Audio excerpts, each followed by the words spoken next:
নমস্কার, inside sports Bangla আরো একটি ভিডিওতে আপনাদের সকলকে স্বাগত।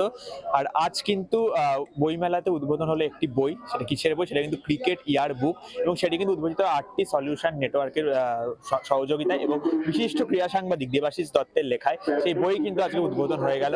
এবং সেই বইটি কিন্তু পুরোটাই, প্রতিটা পাতায় কিন্তু তথ্যে ভরা, ক্রিকেটের তথ্যে। ক্রিকেট শুধু তথ্য বলাটাও ভুল, যদিও ক্রিকেটের বিভিন্ন রকম গল্পে, বিভিন্ন রকম ইতিহাসে কিন্তু ভরা সেই বই। এবং এই যে আজকে যে উদ্বোধন, সেই উদ্বোধনে কিন্তু এসেছিলেন বিশিষ্টজন, যেমন ক্রিকেটের কিছু বিশিষ্টজন এসেছিলেন, ফুটবল, ব্যাডমিন্টন, দাবা, অর্থাৎ সব মিলিয়ে ক্রিকেট ইয়ার বুক বলে যে শুধুমাত্র ক্রিকেটেরই কিছু বিশিষ্টজন তা কিন্তু নয়, সব মিলিয়ে কিন্তু দেখতে পাচ্ছেন আমার ঠিক পেছনেরই যে স্টলে ক্রিকেট ইয়ার বুক ওখানে লেখাও আছে, সেখানে কিন্তু এসেছিলেন প্রচুর বিশিষ্টজন। এবং সেই স্টল নাম্বার কিন্তু আমাদের বলে রাখি, বইমেলার 4 নম্বর গেট দিয়ে ঢুকে ঠিক বাঁ দিকে স্টল নাম্বার 240। সেই বইটি খুবই ন্যূনতম একটি দামে পাওয়া যাচ্ছে। এবং আর মাত্র বইমেলায় আপনারা জানেন আর মাত্র 2 দিন বাকি, সেই 2 দিনের মধ্যে আসুন এই বইটি সংগ্রহ করে আপনারা আপনাদের ক্রিকেটীয় জ্ঞান বা ক্রিকেটীয় যদি ফ্যান হয়ে থাকেন তাহলে কিন্তু ক্রিকেটীয় জ্ঞান বাড়ানোর এর থেকে বড় সুযোগ আপনারা পাবেন না। এরপর আমার নাকি একটা ফুটবল একাডেমিতে যাবে সবাই, এখান থেকে সবাই দেখতে পাবেন। ক্রিকেট আছে,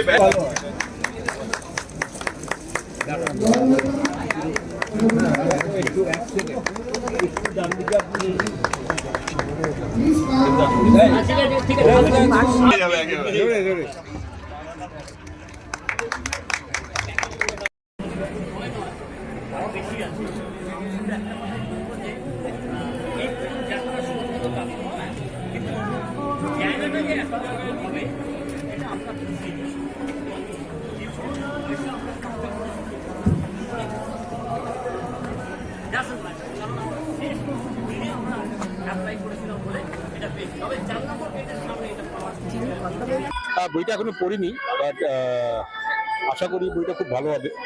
কারণ যেখানে দেবাশিস দত্তর মতন রাইটার ইনভলভ, সেখানে definitely has to be something special.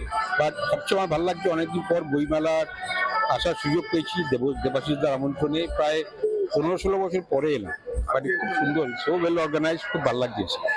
আর এই আরটি নেটওয়ার্ক সলিউশনের উদ্যোগে বা স্পন্সরশিপে যে এই বইটি পাবলিশ করা হচ্ছে, এটা নিয়ে আপনি কি বলবেন? যে এরকম একটা খেলাধুলার জগতে কর্পোরেট দুনিয়া ক্রমশ এগিয়ে আসছে, এটাকে আপনি কেমন ভাবে দেখছেন? দেখুন, কর্পোরেট অনেকদিন আগে থেকে এগিয়ে এসছে। যে কোনো খেলাতেই এখন কর্পোরেট ছাড়া আপনি এগোতে পারবেন না, বিকজ ফাইন্যান্সিয়াল ইনভলভমেন্ট এখন হয়ে গেছে এত যে কোনো খেলাধুলোতে।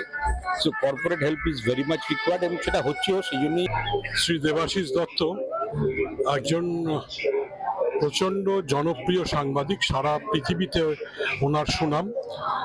উনি 28 বছর ধরে এই ক্রিকেট ইয়ারবুক করছেন, এবং ক্রিকেট ইয়ারবুক যারা পড়ছে তারা জানে যে প্রতিটি পাতায় তথ্য, এবং শুধু তথ্য নয়, খবর, গল্প, উত্তেজনা সবই আছে। এবং যারা পড়ে তারা জানে কতটা নির্মল আনন্দ পাওয়া যায়। এখন সহযোগিতা করছে বেশ কিছু বছর ধরে ওর সাথে শ্রী তন্ময় ব্যানার্জি, আরটি নেটওয়ার্ক সলিউশনসের কর্ণধার। এবং আমি বলবো একটা মণিকাঞ্চন যোগ, এবং এতে সত্যি খুবই সমৃদ্ধ হয়েছে ক্রিকেট ইয়ারবুক।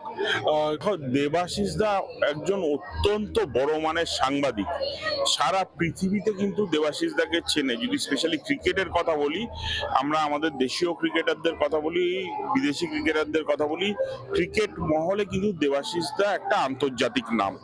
আর যদি পশ্চিমবঙ্গের কথা বলি, তাহলে আমরা একটা স্পোর্টস ফ্র্যাটার্নিটি, আমরা সবাইকে স্পোর্টস ফ্র্যাটার্নিটির মধ্যে চিনি। এরকম তন্ময়ও আমার বিশেষ বন্ধু, ও ক্রিকেটের বইটা করছে। তুমি দেবাশিস দা এবং তন্ময় দুজনেই অত্যন্ত কাছের মানুষ আমার, তো তাদের উদ্যোগ আমরা এসেছি। এবং দুটো ভালো মানুষ যখন একসাথে কোনো উদ্যোগ নেয়, তখন একটা সিনার্জিক এফেক্ট থাকে। মানে প্রত্যেক বছরই মনে হয় যে না, আর আমি পারছি না, কিন্তু আবার যেন কোথা থেকে একটা যেন চাগার দেয় এই বইটা করতে হবে। এবারের বইটা আমরা 11 দিনে করেছি। আমি ভাবতে পারছি না যে 11 দিনে একটা বই করা সম্ভব কিনা, কিন্তু আমার যে টিম রয়েছে সেই টিমের লোকেরা দিন রাত কাজ করে কোনো রকমের বইটা বের হয়েছে। সামনের বছর থেকে আরো যত্ন নিয়ে, আরো ভালো করে। এবং আমার এডিটর খুব খুশি, সে প্রথম বই দেখেই বললো যে ফ্যান্টাস্টিক। তো আমি ওকে যদি বলি যে এটা ও স্পন্সর হিসেবে আছে, তাহলে এটা ঠিক হবে না। এবং আপনাদেরকেও একই কথা বলবো যে একটা নিখাদ ক্রিকেট প্রেম ছাড়া এরকম বই তৈরি করা যাবে না। এবং এটা নিয়ে যখন তন্ময়ের সঙ্গে প্রথম আলাপ হয়, তখনই 5 বছর আগে আমরা এটা বলেছিলাম এবং হি রেডিলি এগ্রিড। আমি বিশ্বাস করুন, আমি অত্যন্ত অপমানিত বোধ করি যখন আমরা কেউ তন্ময়কে বলে যে এই বইয়ের স্পন্সর। Very bad. আমি শুধু একটাই কথা বলবো, ও ক্রিকেটের সঙ্গে আছে, ও আরো ক্রিকেট কেন অন্য খেলাধুলার সঙ্গে জড়িয়ে থাকবে, তবে এটা আমাদের প্রথম লাভ দুজনের। দেখুন, একটা বই বানানোর পেছনে তো অনেক চ্যালেঞ্জের মুখে করতে হয়, তবে যেরকম বললাম পুরোটাই দেবাশিস দা করেন, আমি সাপোর্ট করি, আমাদের অফিস সাপোর্ট করে। আর আমরা সাপোর্ট করি এই জন্যই যে যেরকম দেবাশিস দা বললেন, এটার মধ্যে আমরা কোনো কমার্শিয়াল অ্যাঙ্গেল দেখি না। আমরা এটাকে পিওরলি ক্রিকেট লাভারদের কাছে সেই বইটা পাঠিয়ে দেওয়ার চেষ্টা করি। আপনি সেটা বইয়ের কোয়ালিটি দেখেই বুঝতে পারবেন। যারা এই ম্যাগাজিনটা হাতে নিয়েছেন, এই ম্যাগাজিনটা করতে আমাদের যা খরচা হয়, কিন্তু আমরা বইমেলায় এটা 100 টাকা করে বিক্রি করছি, অনেক সময় ফ্রিতেও আমরা দিয়ে দিই। This is just so that এই যে দেবাশিস দার এত ভাস্ট এক্সপিরিয়েন্স, উনি বিভিন্ন বিশ্বের বিভিন্ন প্রান্ত থেকে বড় বড় লেখককে দিয়ে এই জিনিসগুলোকে লেখান। আপনারা কোনোদিন একটা ম্যাগাজিন পড়লেই বুঝতে পারবেন যে এত ভালো ভালো আর্টিকেল আছে, সেগুলো বহু দিন ধরে, সারা বছর ধরে দেবাশিস দা সংগ্রহ করেন। আর এটা যাতে সাধারণ মানুষের কাছে, অনেকে সেই সব গল্প জানেই না, যেসব জিনিস দেবাশিস দা বের করে আনেন, একদম বলতে পারেন খনির মুক্ত বের করে আনার মতন আর কি। তো সেই জায়গা থেকে আমার একমাত্র, আমি প্রথম যেদিন আমাকে দেবাশিস দা বলেছিলেন তুমি এটার সঙ্গে অ্যাসোসিয়েট হলে ভালো হয়, আমি সেদিনই যখন প্রথম ম্যাগাজিনটা দেখেছিলাম, সেটা এত ভালো লেগেছিল আর তার ভেতরের কন্টেন্ট এত ভালো লেগেছিল, আমি রেগুলারলি এগ্রিড করেছিলাম। আর সেই জন্যই সেটাকে আমরা চালিয়ে যাওয়ার চেষ্টা করি, কমন মানুষের কাছে যাতে সারা পৃথিবীর ক্রিকেটের খবর এগিয়ে আসতে পারে, সেটাই আমাদের প্রচেষ্টা। এর মধ্যে কোনো কমার্শিয়াল অ্যাঙ্গেল নেই, তাই এটা আমরা পিওরলি আউট অফ লাভ দুজনে মিলে করি এই জিনিসটাকে।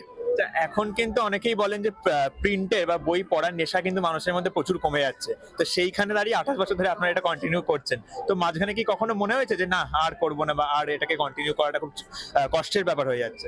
দেখো, সেই সম্বন্ধে যদি একমাত্র একটুও দ্বিধা আমাদের থাকতো, এই যে আমি এতক্ষণ ধরে এই বলছেন একটুও দ্বিধা যদি থাকতো, এই যে আজকে আমরা আমাদের স্টেজটা চেঞ্জ করে বুক ফেয়ারে এনেছি, এখানে এত লোক দেখেই বুঝতে পারছেন যে প্রিন্ট মিডিয়া আজও বেঁচে আছে আর সারা জীবন বেঁচে থাকবে। এখানে ডিজিটাল মিডিয়া যতই আসুক, এই যে এত লোক বুক ফেয়ারে ঘোরাফেরা করছে, এত লোক প্রত্যেকদিন আসছে, তার থেকে বুঝতে পারছেন যে প্রিন্ট মিডিয়া কোনোদিন যাবে না।